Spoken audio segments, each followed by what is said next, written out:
दुनिया को दिखाने के लिए बाण छोड़ रहा था, लेकिन बाण से कहता था जय पुत्राणाम, पांडुपुत्रों की जय हो। हंसने लगे। भगवान ने कहा बाबा अगर तुम मेरे ना होते तो हम तुम्हारे यहाँ कैसे आते? क्योंकि सारी जिंदगी तुमने कुछ मांगा नहीं एक चीज को छोड़कर। हम लोग मंदिर में जाते हैं तो रोज दिहाड़ी के आधार पे प्रदान करते हैं, कुछ ना कुछ रोज बदलते रहते हैं, मांगते रहते हैं। लेकिन धरती का ये पहला संत, पहला वीर प्रथम दिन से लेकर जीवन के अंतिम श्वास तक केवल एक बार मांगा, दूसरा नहीं मांगा।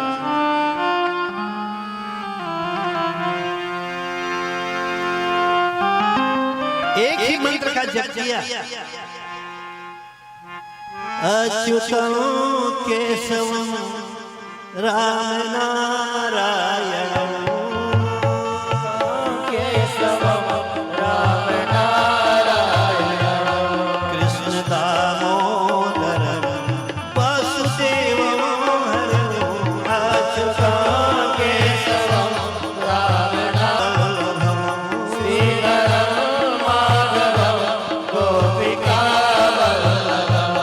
जानकी नायकं रामचंद्रं भजे अच्युतं केशवं राम नारायण कृष्ण दामोदरं वासुदेवं हरे। रोज 3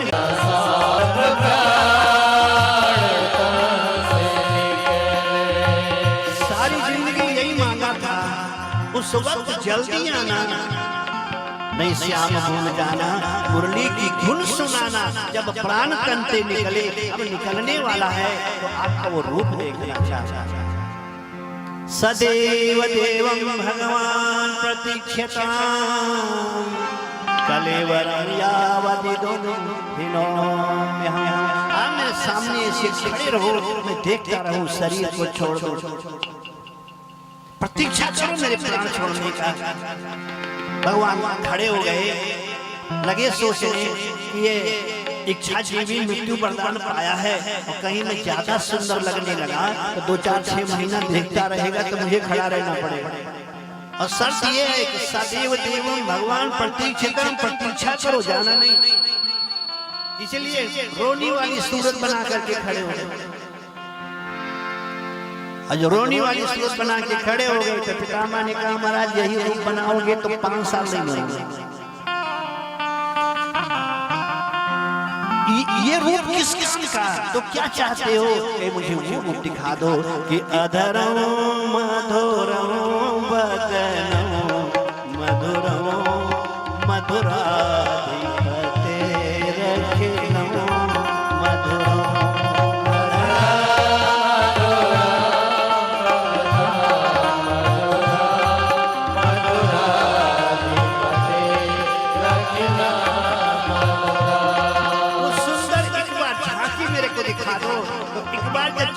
देखूं तो मैं जल्दी विदा हो जाऊंगा। भगवान ने कहा जय हो, रास्ता बता दिया विदा होने का। इसलिए सुंदर मुस्कुराहट वही मेरे दिव्य छवि प्रभु खड़े हुए। भीष्म पितामह ने देखा है शरीर में 10 प्राण होते हैं, 10 इंद्रियां हैं, हर एक इंद्री पर एक प्राण है, फ्यूज है चलाने के लिए। इसलिए आंख से देखते देखते प्राण को अपान में, अपान को व्यान में, व्यान को उदान में, उदान को समान में, समान को नाग में, नाग को कृंकल में, कृंकल को कूर्म में, कूर्म को धनंजय में, और धनंजय को देवदत्त में। देवदत्त प्राण सबसे ऊपर होता है। देवदत्त में 9 प्राणों को लेकर धीरे से आंखें बंद करी, माथा फटा, ज्योति निकली, ठाकुर के हाथ में गई। ठाकुर जी ने अपने हाथों में वो ज्योति, वो आत्मा ले करके और अपने अंदर में प्रवेश कर पितामह का उद्धार हुआ। भगवान द्वारिका गए हैं, अर्जुन साथ में गए हैं, बहुत दिनों तक रहे, ग्रहण पड़ा है। कुछ श्रृंखल बच्चों ने दुर्वासा के साथ मजाक किया। ग्रहण में स्नान करने समंदर के किनारे गए। आप सुने होंगे वो लोहा जो निकला बच्चे के पेट के ऊपर से, बुरादे से फेंका गया। दुर्वासा ने कहा था कि इस लोहे के चूर्ण से जो निकलेगा तेरे वंश की समाप्ति उसी से होगी। सारे पांडव सारे यदुवंशियों को लेकर के गए, समंदर में स्नान किया। एक चीज ध्यान रखना, गायत्री परिवार वालों ने नारा दिया, पहले हम सुधरेंगे तब जग सुधरेगा। पूरे धरती को गीता जैसा पवित्र ग्रंथ देने वाला परमात्मा सबको सुधारने का संकल्प ले लिया, लेकिन अपने परिवार को नहीं सुधार पाया। इसीलिए पहले हम सुधरेंगे। समंदर के किनारे सारे यदुवंशियों ने शराब पिया और शराब पीने के बाद जब समंदर में उतरे तो जो लोहे के चूर्ण से निकले हुए थे अभी सब उसी से आपस में कट के सब मर गए। बलराम जी कूद गए समंदर में। शेषनाग है पीपल के पेड़ के नीचे प्रभु बैठे, बहेलिया ने बाण मारा, आया देखा तो ठाकुर के पैर में रोने लगा। भगवान ने कहा ना तुम्हारा कोई दोष नहीं है, हिसाब किताब बराबर होना चाहिए। मैंने तुम्हें पेड़ के छाया से बाण मारा था, बिटप ओट देख नहीं रघुराई, तो तुमने पूछा था धर्म हेतु अवतरो गोसाई मारो मोहि व्याध की नहीं। भगवान ने कहा अगर तेरे दिमाग में ये लगता है कि व्याध की तरह मारा तो तुम्हें भी मौका दूंगा, तू भी वो कर लेना। तुमने भी झाड़ियों से छिप करके मेरे को मारा, हिसाब किताब तुझे तेरा कसूर नहीं है। अर्जुन से कहा अर्जुन तुम जल्दी जाओ द्वारिका में, मेरे सभी पत्नियों को लेकर के आओ और चले जाओ वृंदावन में राधा रानी के चरणों में डाल देना, वहीं इनकी मुक्ति होगी। क्योंकि मेरे जाते ही ये समंदर में द्वारिका समा जाएगी। अर्जुन चले हैं, स्त्रियों को बाहर लाए हैं और परमात्मा ने अपने शरीर को छोड़ा। सारे देवता देख रहे थे कैसे आएंगे कैसे आएंगे। एक बैग अंतर ध्यान हो गई, पता ही नहीं लगा कैसे आएंगे। और कोलभील बन करके अर्जुन का धनुष छीन लिया, गांडीव छीन लिया, गोपियों को छीन लिया। तो संत ने कहा मानो बलि न होत है समय होत बलवान, भीलन लूटी गोपिका वही अर्जुन। अर्जुन गए हस्तिनापुर। युधिष्ठिर ने देखा चेहरे पर उदासी। युधिष्ठिर ने कहा अर्जुन तुमने कोई पाप तो नहीं किया? अर्जुन ने कहा नहीं।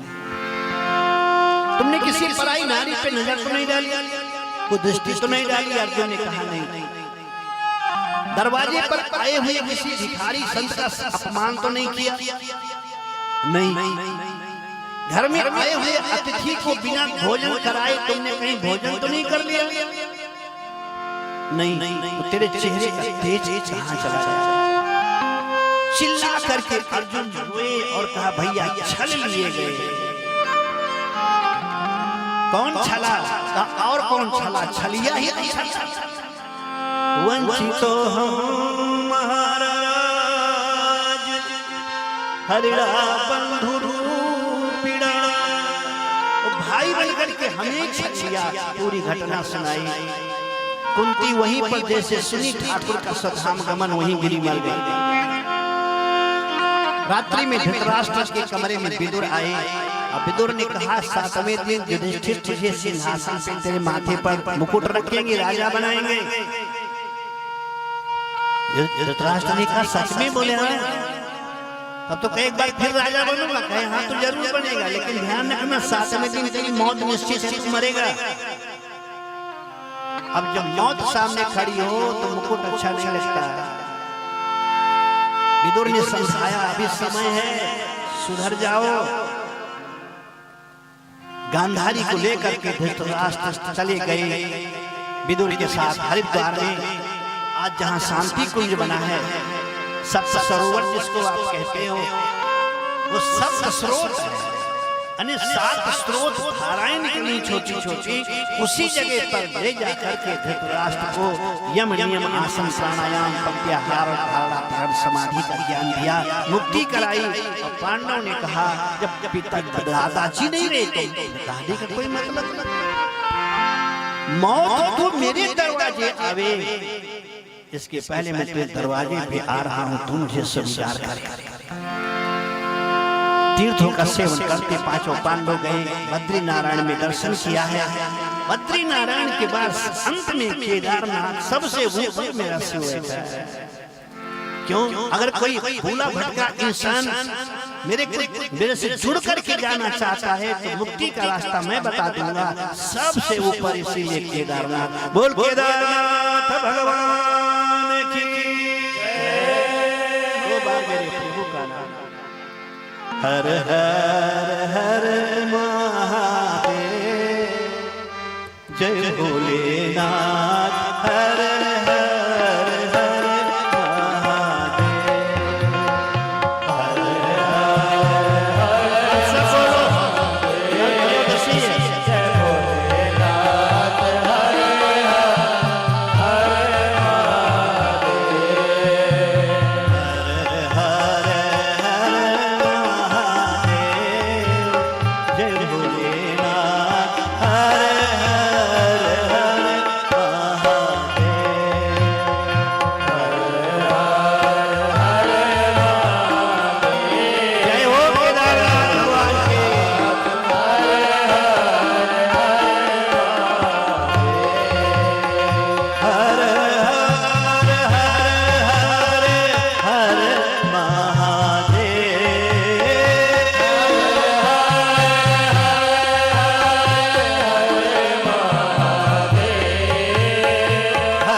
आपके आप देखे होंगे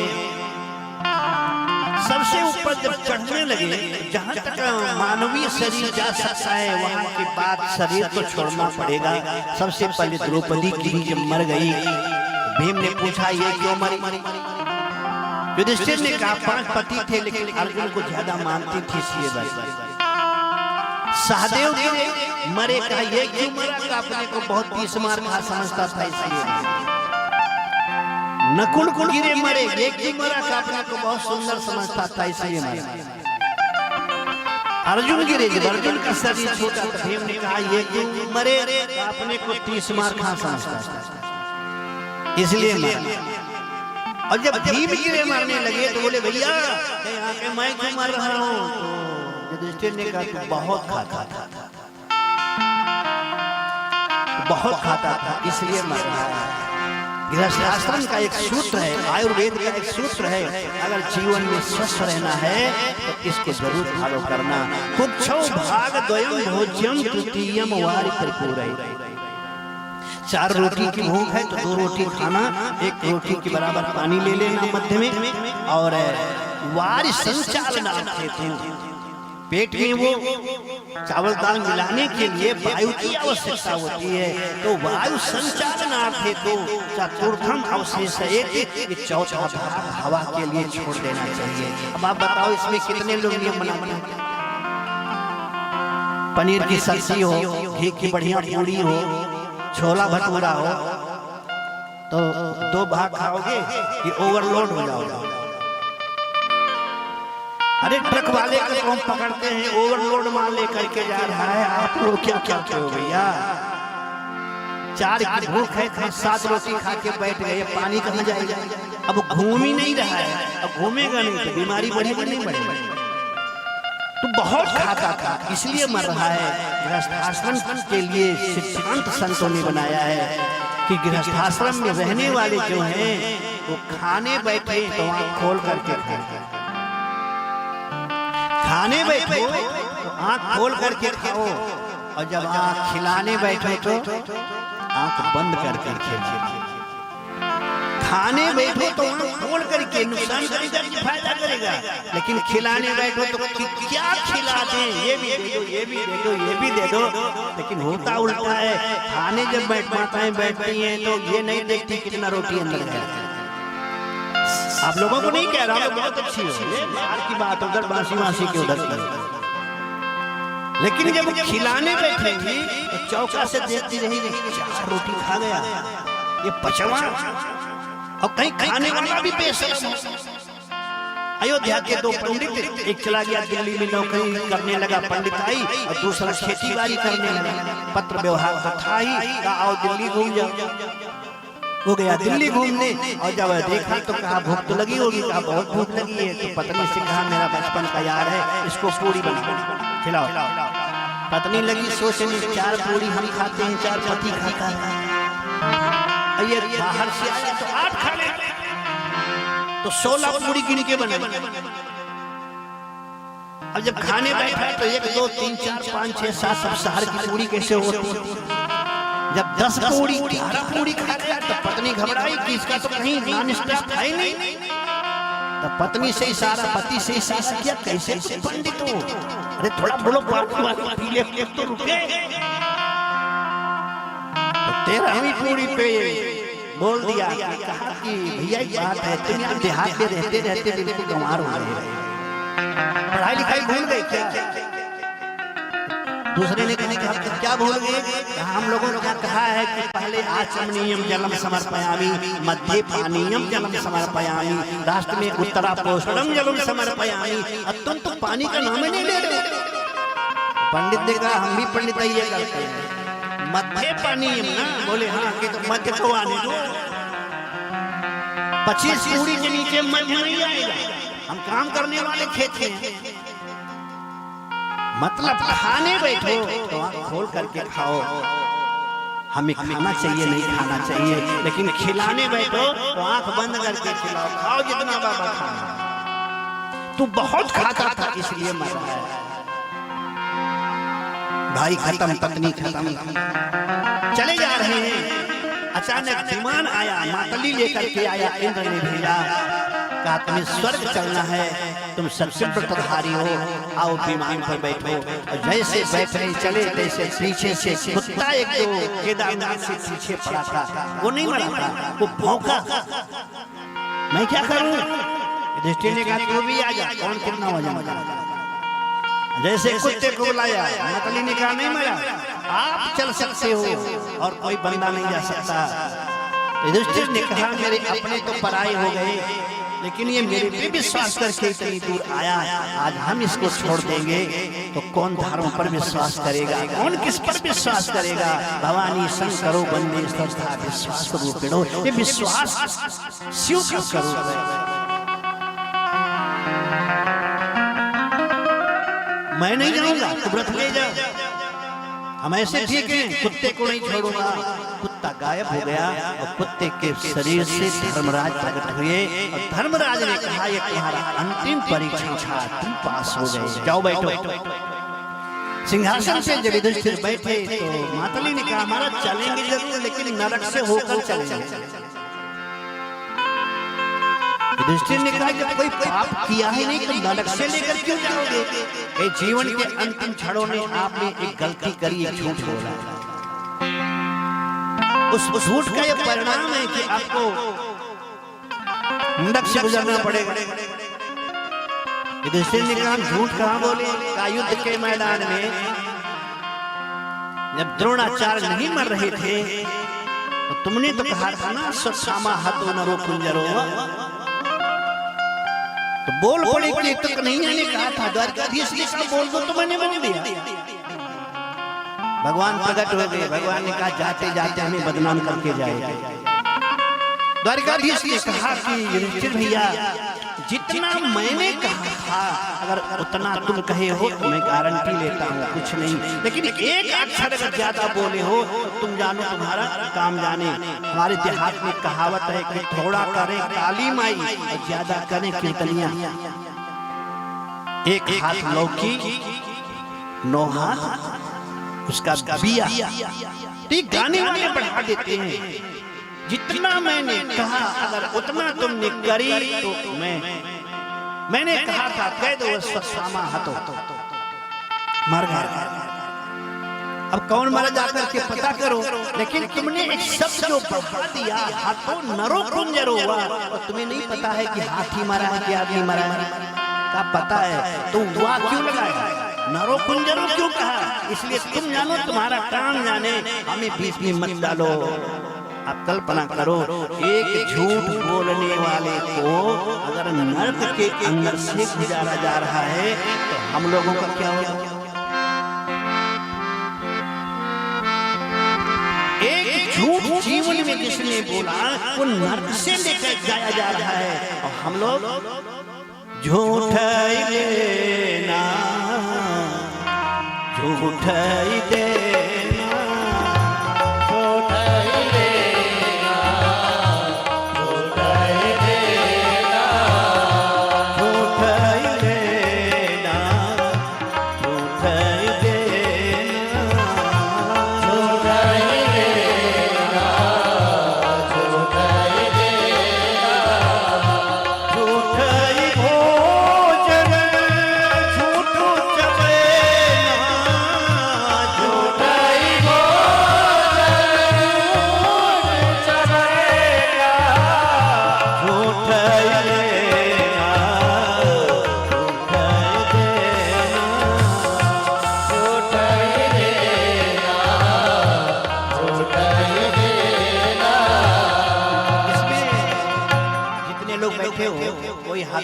कहते हैं कि आज मैं झूठ नहीं बोला, आज निराजन एकादशी एकादशी।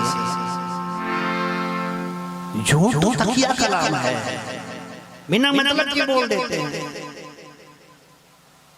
आप बैठे हो मोबाइल देख रहे थे, फोन आया, क्या कर रहे हो, कुछ नहीं, यही झूठ है। तो झूठ तो बोलना तो पड़ेगा, कलिकाल है, हम बच नहीं सकते, लेकिन हम नर्क जाना भी नहीं चाहते, तो उपाय क्या है। तो एक उपाय है, इसलिए जो मुसलमान होशियार होते हैं ना, एक ने लिखा कि रात को पी ली और सुबह को तौबा कर ली, रात को पी ली और सुबह को तौबा कर ली, रिंद के रिंद रहे, हाथ से जन्नत न गया, दोनों के अधिकारी बने रहे, दोनों काम चलता रहा। तो हम लोग भी झूठ तो बोलेंगे, बच नहीं सकते हैं, तो उपाय क्या है, अब बाप को छोड़ दो, माँ के चरणों में आ जाओ, क्योंकि कुपुत्र हो जाए तो क्वचिदपि कुमाता न भवति। हवा करके यही कहना है कि मेरी दिनियो न अपरा लाडली श्री राधे, मेरी दिनियो न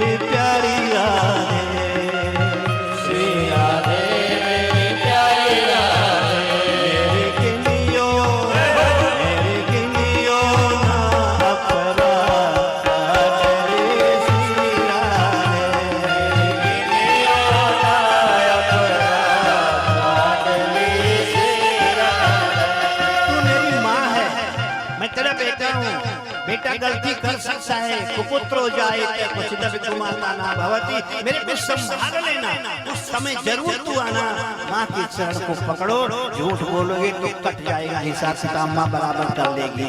आप यही ले लो, बच्चे को पकड़ के लगा बाप मारने, 2-4 घंटा ढंग से मारा, तो बचाने कौन आएगा, पड़ोसी की भाई माँ, ये जानती है बच्चा गलत है, लेकिन फिर भी वो चिल्लाएगी, पति के पास नहीं आएगी, क्यों, वो जानती है पति समय नरसिंह भगवान बना है, और अगर कहीं पास में जाकर के हाथ पकड़ छुड़ाई तो बच्चे को छोड़ करके हम पे जुट जाएगा, 2-4 हमें भी रसीद कर देगा। इसलिए दूर से चिल्लाते हैं, हाँ मार डालो, ये करो वो करो, तुमने तो कुछ किया नहीं जिंदगी में, सारा गलती वही उसी की दुनिया बोलेगी। तो माँ के चरणों को पकड़ लेना है, बच जाओगे। परीक्षित राजा बने हैं, 47 वर्षों तक राज्य को चलाया है। 3 साल और बचा था, 3 राजसूय यज्ञ किए, चौथा और करना चाहते थे, क्योंकि आपका सारा अधिकार, आपका स्वभाव, प्रभाव, दबाव केवल 48 साल। ध्यान रखना, 18 साल के बाद आप बच्चों को अपने परिवार का भगवान हो गए। इसलिए गिनती में 18 के बाद 19 आता है और 19 में 20 है, और ये परिवार का भगवान 20 आप हैं 48 तक। और 48 के बाद जब आगे बढ़े उम्र तो थोड़ा रुक जाना, देख लेना कि 20 वर्षों के तक जिसके लिए मैंने सब कुछ गंवा दिया, खपा दिया, इनसे हम क्या भरोसा कुछ कर सकते हैं। तो 2 साल आस है, 49 आस लगा, 50 और उसी 2 साल में पता लग जाएगा कि जिसको आपने सब कुछ दिया वो अंगूठा दिखाने को तैयार है। और जब 2 साल में पेट भर जाए तो अगली गिनती 51 है, 51 में बन है, और ये 58 तक है। और 58 तक भी अगर आप वन सेवन कर लिए तो ठीक, नहीं फिर भी अगली गिनती 59 की आती है, और 59 में 60 है, 60 सुधर ही 60 संगत पाई। और ये गिनती जाती है 68 तक। इसके बाद फिर तर आता है 69, मरमत, मरने का समय है, 2 रास्ता है, तरना है कि मरना है। इसलिए मरमत, तर, 69, 70, 71, 72 तर।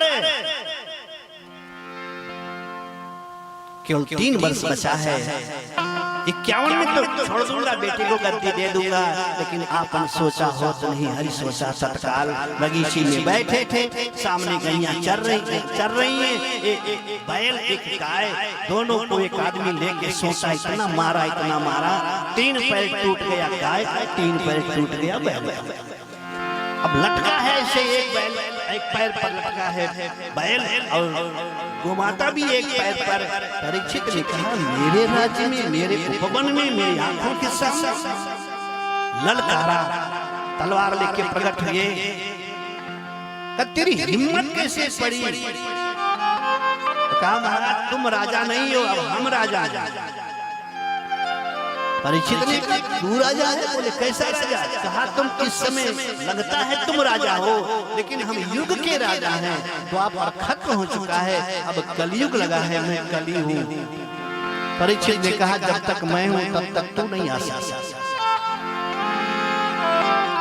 भाग जा। तो समझ गया कली की भगवान की पूर्ण कृपा इस बंदे पर है, सच में मैं नहीं जीत पाऊंगा। तो कलयुग ने कहा, महाराज आपके राज्य सीमा जहां तक है बता दो, उसके बाहर चला जाऊं। परीक्षित ने देखा जितनी धरती उसकी हमारी है। तो कली ने कहा, महाराज अच्छे को तो दुनिया गले लगा, लेकिन बुरे को गले लगावे वो न महान होता है। अच्छे तो सब तुम्हारे यहाँ हैं, हम कहाँ जाएं? तो परीक्षित ने कहा, अगर तुम्हें यहाँ रहना है तो मेरे बंधन में रहना पड़ेगा। कली ने कहा, स्वीकार करता हूँ। जगह बताया 4, कहे जहाँ हिंसा होती है वहाँ रह सकते हो।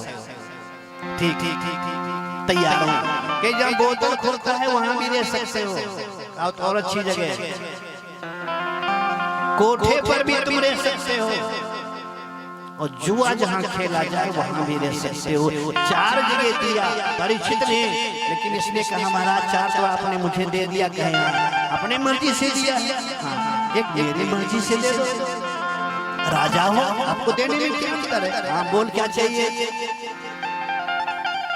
कली ने कहा, मुझे सोने में भी रहने का अधिकार दे दो,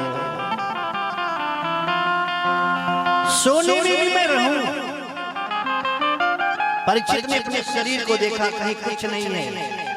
यहाँ तुलसी की कंठी, गले में तुलसी की कंठी, हाथ में कंगन भी तुलसी का। कहा, जब राजा को नहीं पकड़ सकता प्रजा तो नहीं छू पाएगा। ना सो सुनार का, न एक चार तुमने दिया, ठीक है मेरी मर्जी से दे दो। कहा जा तू सोने में रह ले, कह तो दिया लेकिन ध्यान रखना मोहब्बत सब तो करते हैं, निभाना किसको आता है। वादा तो हर कोई कर लेता है लेकिन जीवन में वादा निभाना किसको। पीछे पीछे कहीं लगा है, आज नहीं तो कल तो गलती करोगे, परसों गलती करोगे बेटा, कहीं ना कहीं तो करोगे। और वही परिणाम हुआ। समय आया, बैठे थे राजा, अचानक अपने कोषागार को देखा, सारे हीरे मोती जवाहरात फैले हुए पड़े हैं, एक लोहे का बक्सा है, ताला लगा है। मेरे भाई कभी कभी इनकार आमंत्रण का कारण बन जाता है। बस समझना ये माताएं बहनें, आप ऐसे समझो, आपका बेटा बहुत बदमाश है, 3 साल का, 3.5 साल का, कभी ये तोड़ता है, कभी वो फोड़ता है, कभी ये करता है। एक दिन ट्राई करो, कोई सामान डलिया के अंदर रख दो ठोक करके, नीचे सामान ऊपर डलिया। अब बच्चे से कह दो देख मैं पड़ोसन के यहाँ जा रही हूँ, आज जो तेरी मर्जी है तू कर ले, तू टीवी फोड़ दे, फ्रिज गिरा दे, जो तेरी मर्जी है तू कर ले, लेकिन डलिया के नीचे जो मैंने ढक के रखा इसको नहीं छोड़। इतना कहा करके आप जाओ खिड़की से देखो, आज वो फ्रिज नहीं देखेगा, है तो छोटा, आज फ्रिज नहीं देखेगा, आज वो टीवी नहीं देखेगा, वो बार बार उसी डलिया को देखेगा। चक्कर क्या है कि मैंने कहा इसको नहीं छूना, और सबसे पहले डलिया ही खाएगा वो। देख देख देख इनकार आमंत्रण का कारण बनता है। हजारों जवाहरात पड़े हैं, परीक्षित ने ध्यान नहीं दिया, लेकिन लोहे का बक्सा, उसमें लोहे का ताला है, तोड़ो इसको।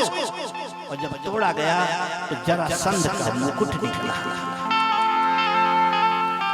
हीरे का मुकुट सोने में जड़ा हुआ, पीछे कली लगा हुआ है।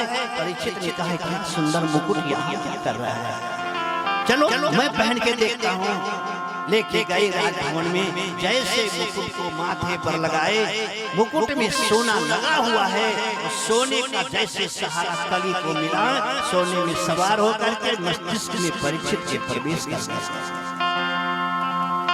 इसीलिए ऐसी कथा आती है कि मंथरा भी जब राम जी की कौशल्या की बुराई करने लगी तो कैकेयी ने बहुत डांटा, और फिर इसके बाद मार लिखा है थप्पड़ भी मारा है मंथरा को। और जैसे ने कैकेयी थप्पड़ मंथरा को मारा, वैसे सरस्वती छोड़ करके मंथरा का शरीर कैकेयी के शरीर पर प्रवेश कर गया। इसीलिए हमारे यहाँ प्रणाम की परंपरा दूर से है। भाई साहब नमस्कार, हाथ जोड़कर, या तो चरणों को छूना है, हाथ से नहीं, माथा कीन प्रणाम चरण धरी माथा, हाथ नहीं माथा लगाना है, या तो दूर से हाथ जोड़ करके प्रणाम करना है।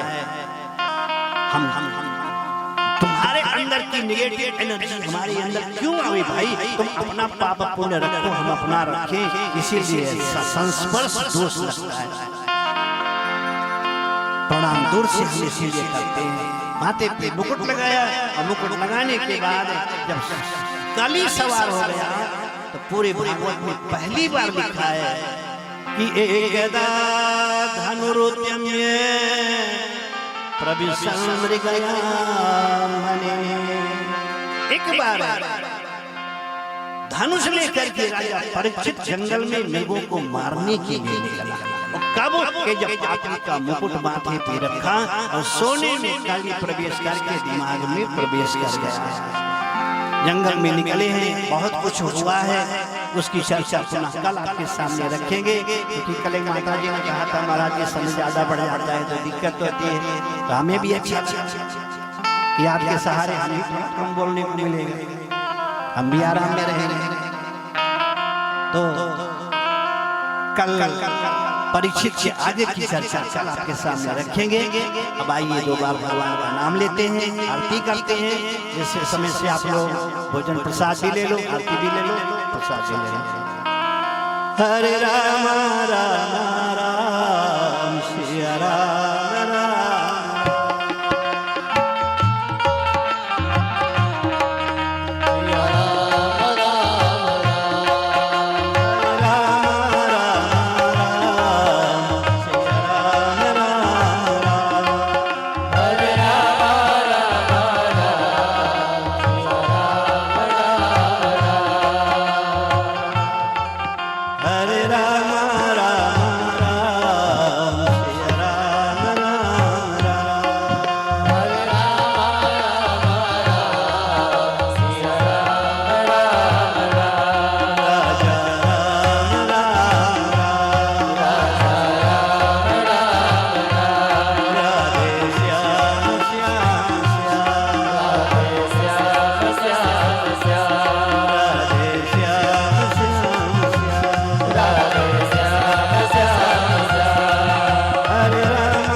भाई सुखदेव जी महाराज आ रहे हैं।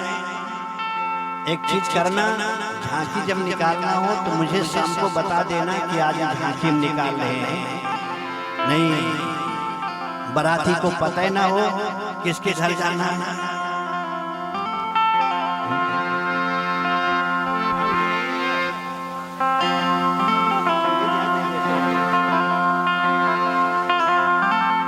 शिवम जल्दी लेके आओ।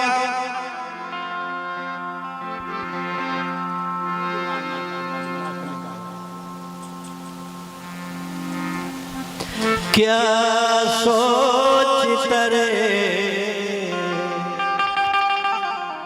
सुखदेव जी को ले आओ भाई, कहाँ कुर्सी पर बैठो। क्या सोच तरे पागल मनवा,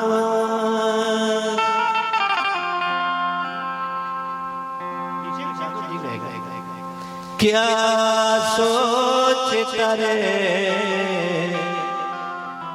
पागल मनवा, जो बीत गया वो बीत गया। सोच करे पागल मनवा,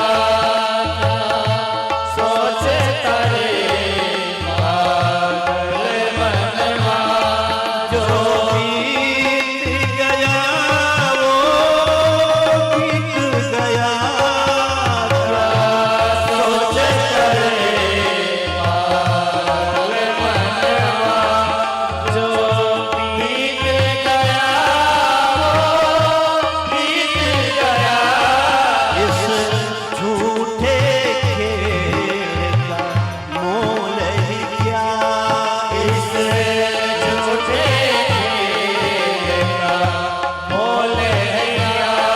कोई हार गया कोई जीत गया, क्या सोच करे पागल मनवा, क्या सोच करे पागल मनवा।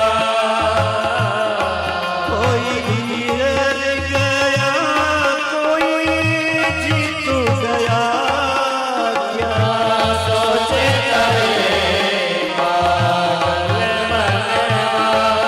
बोलिए भक्तवत्सल भगवान की जय। अब चलो आरती करो। इदगंहविः प्रजननं मे सुदसवीर्योऽसकलनानकं स्वस्ताये आत्मसनितया सन्निभयसने अग्ने प्रजां बहुलां मे करोत्पन्नं पयोरेतो अस्मासु सतम्। बांके बिहारी तेरी आरती गाऊं, बांके बिहारी तेरी आरती गाऊं। बनवारी तेरी आरती गाऊं। बनवारी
ठाकुर जी का प्रसाद आरती ले लो, इसके बाद जाना, क्योंकि उत्तरांग अगर सफल है तो सब सफल है। ये प्रसाद ले जाओ, उसमें मिला वही प्रसाद बंटवा दो, मार डालो उसमें, जो बांटना उसमें डालो। आरती ले लिए, आरती ले लो, आप लोग बैठ जाओ।